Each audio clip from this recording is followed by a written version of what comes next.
Yesu ashimwe turabaramukije mu izina ry'Umwami wacu Yesu Kristo.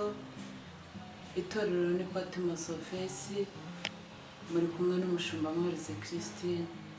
Imana y'amahoro ibagirire neza.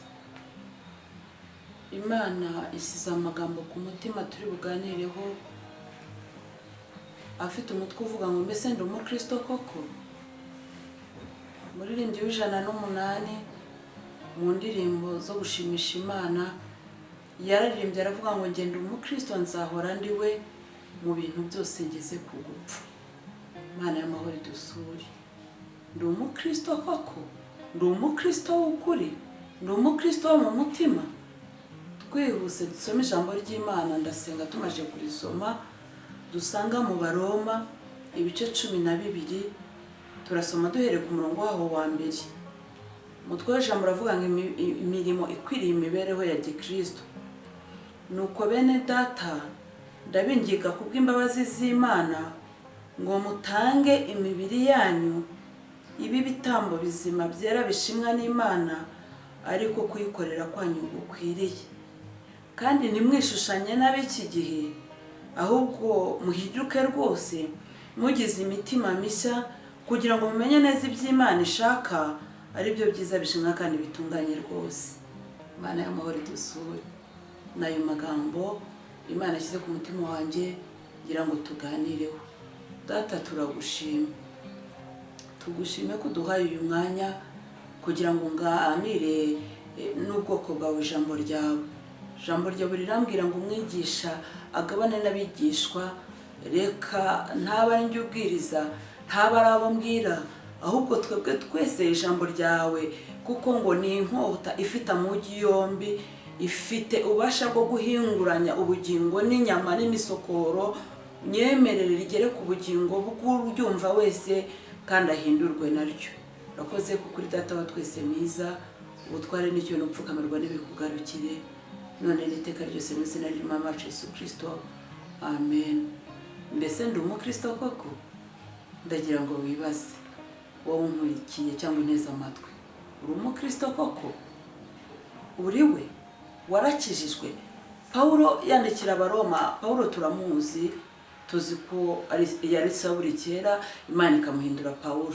Yaravuze ngo ari umufarisayo, mu bafarisayo yari umunyamategeko, ndetse ngo yarenganyaga n'itorero, ariko umwuka wera aza kumufata amateko, cyangwa Yesu aza kumufata agwa hasi yubamye, abaza ngo wowe urinde, kuko ijwi ryari mubwiye ngo undenganyiriza iki, undenganyiriza iki, undenganyiriza iki. Paulo arenganya itorero ry'Imana, yibwiraga ko agira neza cyangwa ari muri gahunda nziza, ariko birangira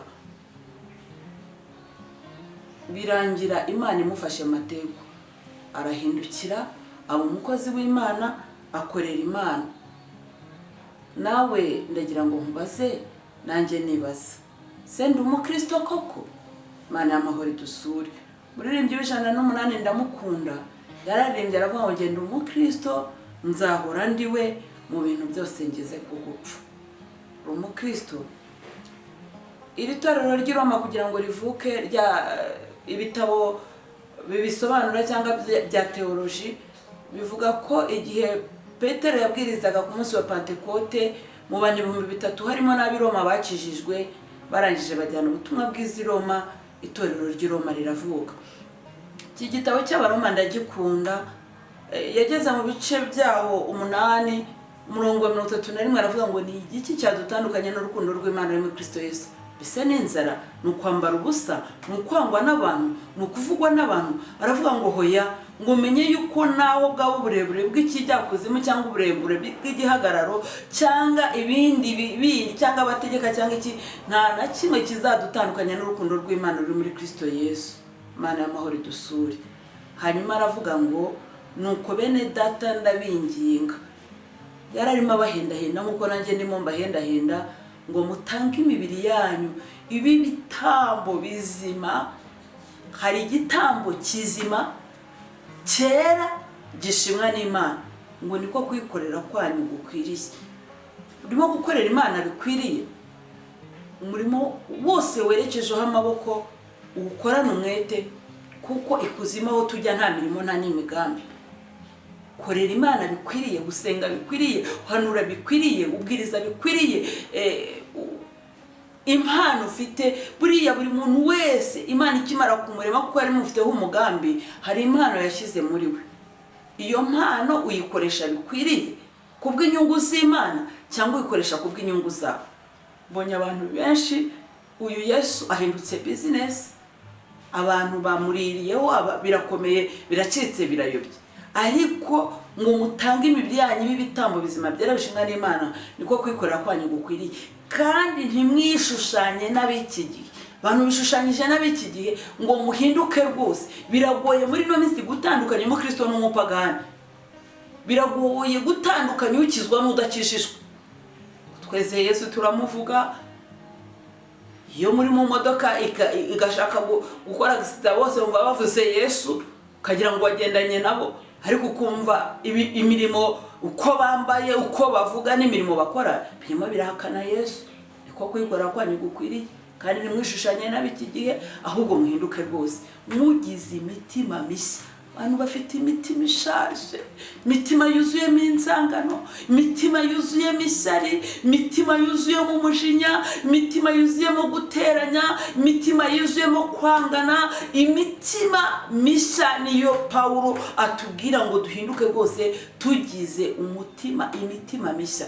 Ndimo ndasabira itorero, niryo sengesho ndimo nsenga muri iyi minsi. Kandi narabwiye ngo itorero si Patimusi, itorero ni rimwe nk'uko umuririmbyi yaririmbye mu moko ataramwe. Ndimo ndasabira itorero ngo Imana irihe imitima mishya. Abantu bafite imitima ishaje, barahanura bafite imitima ishaje.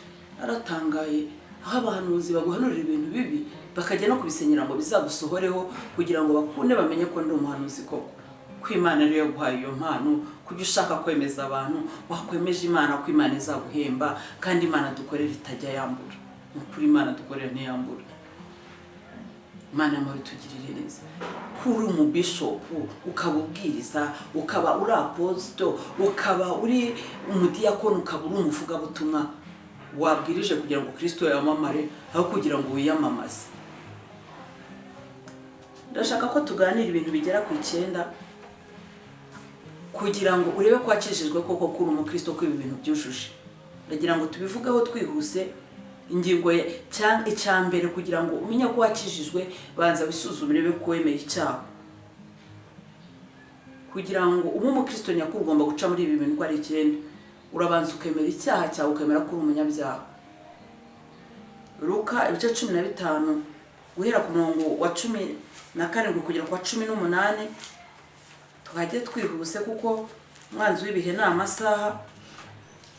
Luka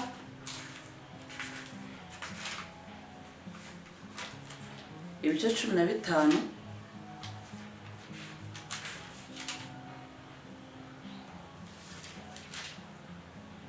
murongo wa 14 kugeza wa 18 haranditse ngo nuko yisubiyemo aribwira ati abagaragu ba data ni benshi kandi bahazwa n'imitsima bakayisigaza, naho nje inzara insindiye hano. Reka mpaguruke nje kwa data mubwire nti data, nacumuye kuyo mu ijuru no mu maso yawe, ntibikwiye ko nitwa umwana wawe, mpakambe nk'umugaragu wawe. Arahaguruka asubira kwa se kwemera icyaha cyawe. Uyu ni umwana w'ikirara, n'umugani w'umwana w'ikirara. Uyu mwana w'ikirara amajije kumenya uwo ari we, yaribwiye yemera icyaha cye ko yacumuye kuri papa we, asubira kwa se. Ingingo ya 2 cyangwa intambwe ya 2 ni agahinda ko kumenya ububi bw'icyaha cyawe. Luka ibice 7 umurongo wa 38 bonyine. Agahinda ko kumenya ububi bw'icyaha cyawe wakoreye umwami wawe cyangwa Imana yacu, ukayibabaza. Luka ibice 7 umurongo wa 38 haranditse ngo ahagarara inyuma ye hafi y'ibirenge bye ararira, atangira kumutonyangiza amarira ku birenge, abihanaguza umusatsi we, asoma ibirenge bye, abisiga ayo mavuta. Uyu ni umudamu, umugore w'umunyabyaha, agahinda ko kumenya ko uri umunyabyaha, ukamenya ko wacumuye ku Mana. Iyo ni intambwe ya kabiri. Intambwe ya gatatu, kwatura icyaha cye ku Mana no ku bantu. Bibiliya yera iravuga ngo ubyatura akabireka azababarirwa. Zaburi ya 32 umurongo wa 5. Zaburi ya 32 umurongo wa 5 haranditse ngo, nakwemereye ibyaha byanjye, sinatwikiriye gukiranirwa kwanjye, sinatwikiriye gukiranirwa kwanjye. Naravuze nti ndaturira Uwiteka ibicumuro byanjye, nawe ankuraho urubanza rw'ibyaha byanjye. Imana amahoro idugirire neza. Kwatura ibyaha byawe ku Mana no ku bantu. 38 umurongo wa 4 naho haravuga hati, kuko ibyo nakiraniwe bindengeye bihwanye n'umutwaro uremereye unanira. Yararimo yihana Dawidi. Kwatura icyaha cyawe ku Mana no ku bantu. Icya 4, isoni atewe n'icyo cyaha. Ezekiyeli ibice 40, umuhanuzi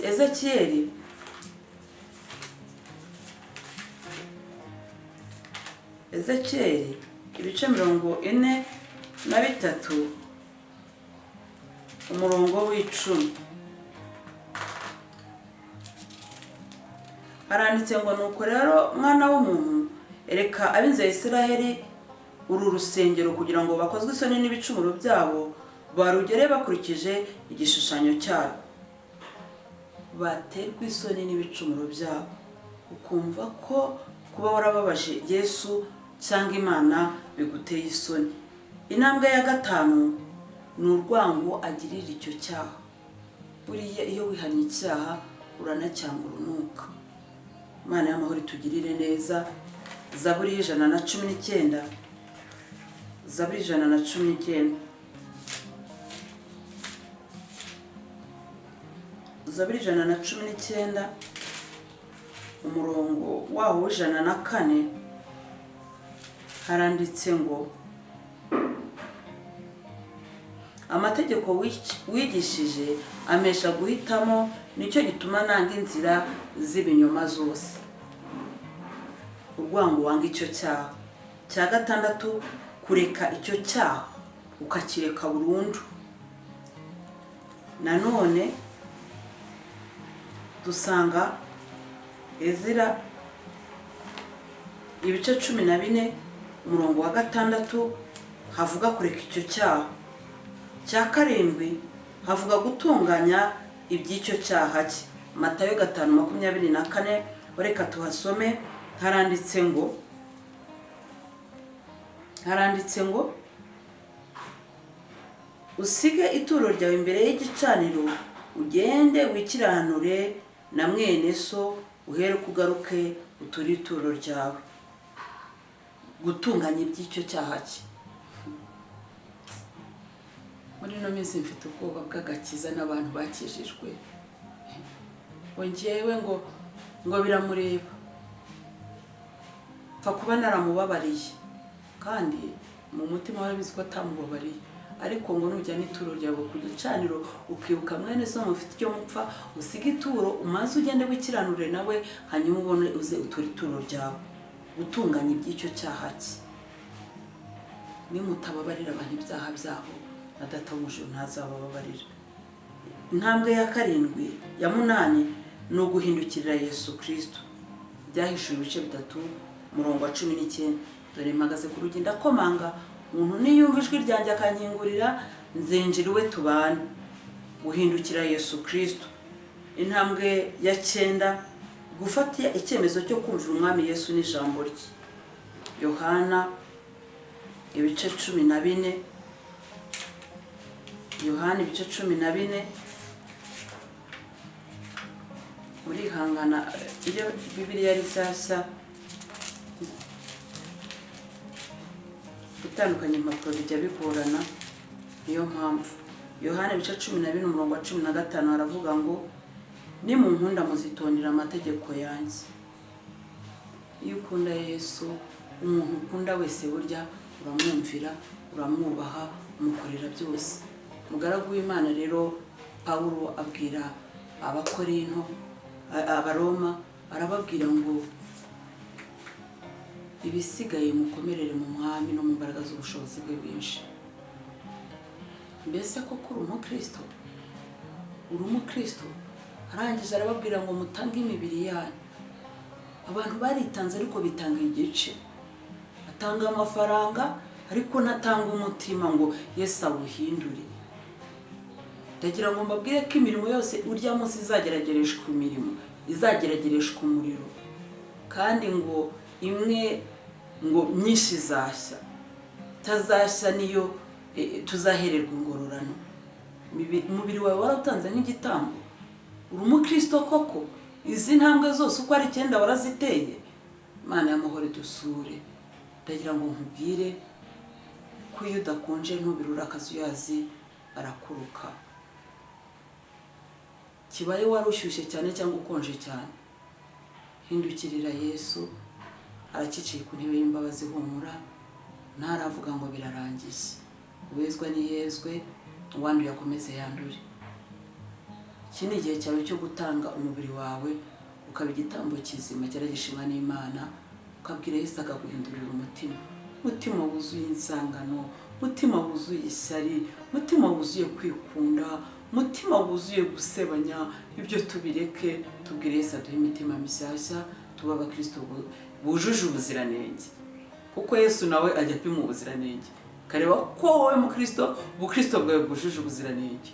Kugira ngo ubukristo bwawe bwuzuze ubuziranenge bugomba guca muri ziriya ntabwo 9 twavuze.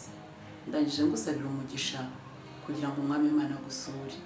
Data, mu izina rya Yesu, mu izina rifite ubutware, nsengera ubwoko bwawe. Gusenga ni ukwacu ariko guhindura ni ukwawe. Nyemerere uhindura imitima y'abakristo. Muririmbyi yaririmbye aravuga ngo ntabwo twizera uko bikwiriye, ngo iyi mitima ihagaze ijugunya amahoro yayo. Bahe kumenya ko mu isi duhari turi abashyitsi n'abimukira, gakondo yacu ari mu ijuru. Ubahindura imitima, ukebe ibikoba biri ku mitima yabo, kandi ubabwirize unyuyereye mu Mwuka Wera kuje gutwara itorero vuba bidatinze, kandi uzatwara abakijijwe neza. Hindura imitima yuzuye inzangano, imitima yuzuye ishyari, imitima yuzuye ubugome, imitima yuzuye kugambanirana. Iyo ngiyo ukurwaho n'imbaraga z'amaraso yawe. Urakoze kuko udahinduka, urakoze kuko uri umubyeyi mwiza. Ukebe ibikoba biri ku mitima y'ubwoko bwawe kugira ngo bagukore badafite umugayo cyangwa urubanza. Urakoze kuko uri umwami mwiza w'amahoro, utware n'icyo no gupfukamirwa n'ibikugarukire uhereye none ukaziteka ryose mu izina rya Yesu, amen. Imana ibahe umugisha. Torero ni Patmos, gahunda ni za zindi. Ushaka ko tujya tuvugana, nimero yanjye ni 0788 8 4 93 73 0788 9 Imana y'amahoro ibahe umugisha, ibagirire neza, ibahindurire imitima kugira ngo tuzaraga mu bugingo. Shalom.